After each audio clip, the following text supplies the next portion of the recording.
Flamengo irá receber indenização milionária da CBF pela lesão sofrida por Pedro. Mengão ainda pode aumentar ainda mais a cobertura do prejuízo com o programa da FIFA para atletas lesionados servindo seleções.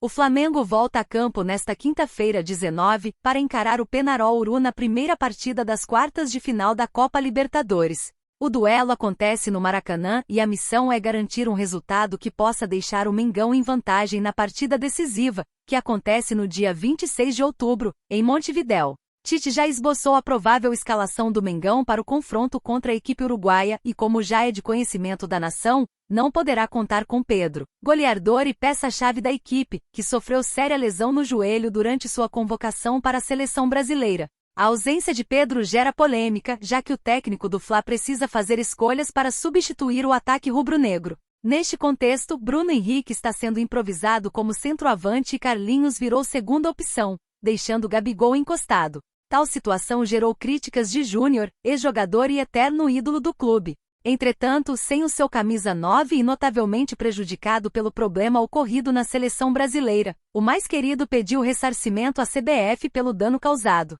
Quanto o Fla deve receber? Nesta quarta-feira 18, a apuração da coluna do Fla apontou o valor que deve ser depositado nas contas da Gávea. Vale lembrar que a CBF tem o dever de bancar o problema causado durante os primeiros dias da lesão. Desta forma, o Mengo deve receber um valor milionário, já que o salário estimado de Pedro gira em torno de 1,1 milhão de reais, sem incluir bônus contratuais, e a entidade máxima do futebol brasileiro vai depositar quantia que se equipara ao vencimento mensal do atleta. A movimentação do clube para reparar ao menos financeiramente o prejuízo que levou também deve bater na FIFA. Isso porque a direção da Gávea pretende acionar a entidade, que conta com o programa de proteção dos clubes. Assim, as equipes recebem o valor proporcional anual do salário do atleta que sofre lesão servindo sua seleção. Mas para conseguir tal verba da FIFA, o Mengo terá que agilizar a reivindicação em um prazo de 28 dias. Importante destacar que tal benefício tem limite de 46,77 milhões de reais por ano e duração máxima de 365 dias. Lucas Paquetá no Flamengo tem explicação exposta nesta quarta-feira 18. Meio-campista da seleção brasileira e revelado pelo Fla chegou a negociar sua volta ao mais querido. Foco é na Libertadores. O rubro-negro do Rio de Janeiro está totalmente focado na partida decisiva pelas quartas de final da Copa Libertadores da América. Partida essa que terá a transmissão do Bolavip Flamengo com minuto a minuto. A equipe comandada pelo técnico Tite recebe o Peñarol Uru no estádio do Maracanã, a partir das 19 horas, horário de Brasília, nesta quinta-feira 19. A intenção é conseguir uma boa vantagem para decidir no Uruguai, semana que vem. Aliás, notícias do Flamengo informaram que Gabigol vem gerando incômodo nos bastidores antes do jogo contra os uruguaios. A informação é que sua relação com Tite é cada vez mais fria. Ainda sobre os bastidores, veio à tona que Alan também perdeu moral e está em último lugar da fila entre os jogadores de sua posição. Vale salientar que houve uma verdadeira novela quando ele veio, em negociação junto ao Atlético Mineiro em 2023. Landim revela pensamento do Flamengo. Em meio a isso, o presidente do clube carioca, Rodolfo Landim, concedeu entrevista exclusiva à TNT Esportes, na última terça-feira 17. Entre muitos assuntos abordados, ele falou sobre a negociação para a volta de Lucas Paquetá. O dirigente explicou que o negócio era muito difícil. A gente tem que entender que o Paquetá, sem dúvida nenhuma, seria um jogador muito desejado, iniciou o mandatário flamenguista.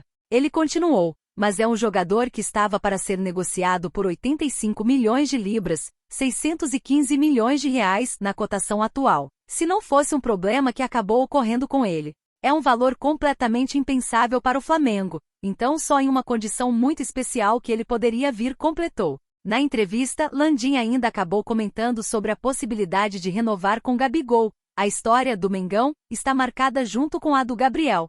O que ele ajudou nas conquistas é incontestável desde 2019. É fato que, pelo que a gente viu nos resultados de 2023, houve uma queda clara no desempenho do jogador, disse. O presidente ainda falou mais a respeito. A proposta está na mesa, mas hoje o processo é totalmente controlado por ele. Já tem menos de 6 meses para o final de contrato, pode assinar pré-contrato com outro clube se quiser.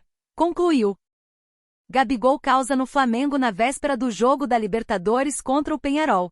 Atacante não consegue reagir no CRF e tem novo problema com o treinador Tite. Cenário complicado. A torcida do Flamengo já está muito chateada com a situação de Gabigol. Ele é um dos maiores, mas sua relação com o clube está muito desgastante e pronta para terminar em dezembro. Mesmo com a lesão de Pedro, o jogador não vem tendo muitos minutos em campo e o clima no ninho do Urubu está sendo complicado. Gabigol, como o UOL relatou, demonstra muito incômodo. Inclusive já demonstrou insatisfação nos treinamentos pelas pouquíssimas chances no time titular. Tite disse na coletiva que o campo fala dando a entender que o Gabi não está treinando bem.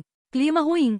A comissão técnica também não está satisfeita com o desempenho do camisa 99 no dia a dia no CT do clube e não colocará ele de titular sem ter a confiança necessária. Tite não vai fazê-lo mudar de ideia. A relação do artilheiro com Tite está cada vez mais fria e quem acompanha o cenário não acredita que isso irá mudar até o fim do ano. Gabigol tem uma personalidade forte e não parece que parará de reclamar sobre ser reserva. A diretoria também entende as decisões de Tite e não irá interferir. O certo é que Gabigol perdeu mais prestígio internamente nos últimos dias e o jogador se mostra sem forças para reagir. Não é segredo para ninguém que Palmeiras e Corinthians têm interesse em sua contratação.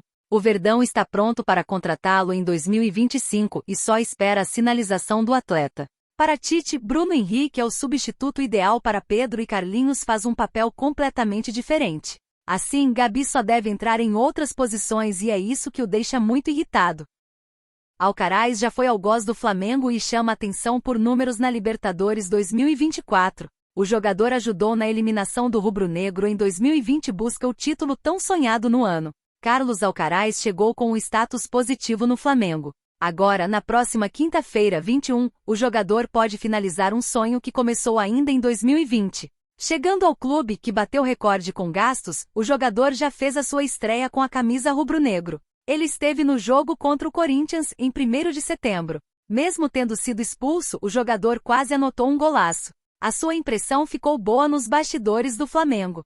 Inscrito para as quartas de final da Libertadores, ele quer realizar um sonho. Algoz do Flamengo em 2020. Alcaraz, que causou um impacto imediato, já atuou em jogos da Libertadores. Durante a sua passagem pelo Racing, onde foi revelado, ele ficou perto de garantir a sua classificação às quartas de final da competição. Na edição de 2020, o jogador chegou a ser algoz do Flamengo. Na ocasião, o time argentino entrou em campo contra o rubro-negro, em partida das oitavas de final. Depois de 2 empates de 1-1, as equipes foram para as cobranças de pênalti. Alcaraz, que tem estatísticas surpreendentes, converteu a 4ª cobrança e ajudou na eliminação do Flamengo. Na campanha de 2020, Carlos Alcaraz finalizou a Copa Libertadores nas quartas de final. Ao todo foram 5 jogos com 2 vitórias, 1 empate e 2 derrotas. Na temporada seguinte, ele atuou em apenas um jogo. Em 2022, ele foi vendido ao Southampton da Inglaterra. Agora, o argentino busca o sonho de levantar a taça da competição. Jorge Jesus x Tite. Flamengo pode trocar de técnico em 2025? Entenda. O Flamengo tem um duelo decisivo nesta quinta-feira, às 19 horas, no Maracanã, contra o Peñarol, em jogo de ida pelas quartas de final da Libertadores. A comissão técnica de Tite enfrenta desafios com desfalques causados por lesões, o que tem impactado diretamente o rendimento da equipe. Um dos principais desfalques é Gabigol, que está. Redação. 19 de setembro de 2024, 12 horas e 58. Sem comentários. Siga-nos no Google News. Um dos candidatos à presidência, Luiz Eduardo Batista BAP, tem planos para substituir Tite e sonha com o retorno do ídolo Jorge Jesus, que atualmente comanda o Al Hilal na Arábia Saudita, Lucas Figueiredo, CBF. O Flamengo tem um duelo decisivo nesta quinta-feira, às 19 horas, no Maracanã, contra o Peñarol, em jogo de ida pelas quartas de final da Libertadores. A comissão técnica de Tite enfrenta desafios com desfalques causados por lesões, o que tem impactado diretamente o rendimento da equipe. Um dos principais desfalques é Gabigol, que está fora após se machucar no confronto contra o Vasco. A lista de jogadores lesionados continua a crescer, gerando preocupações nos bastidores. Com isso, Tite deve fazer ajustes no time para o jogo, mantendo Ortiz improvisado como volante no lugar de Pulgar. Movimentações nos bastidores. Com o Flamengo envolvido nas principais competições do ano, Brasileirão, Copa do Brasil e Libertadores, a diretoria já se prepara para 2025, especialmente devido às eleições do clube, que exigem planejamento antecipado. Um dos candidatos à presidência, Luiz Eduardo Batista BAP, tem planos para substituir Tite e sonha com o retorno do ídolo Jorge Jesus, que atualmente comanda o Al Hilal na Arábia Saudita. Embora BAP deseje o retorno de Jorge Jesus, o treinador recebe cerca de 6,5 milhões de reais mensais, um valor fora da realidade do futebol brasileiro, mesmo com a estabilidade financeira do Flamengo. Seria um sonho? Jorge Jesus teria que aceitar uma redução significativa em seu salário para viabilizar seu retorno ao Flamengo. Além disso, parte da torcida rubro-negra especula a contratação de Luiz Castro, ex-Botafogo, que estava no Al Nassr na Arábia Saudita, mas foi demitido recentemente. Livre no mercado, Castro é visto como um nome promissor, especialmente por já conhecer o futebol brasileiro e carioca.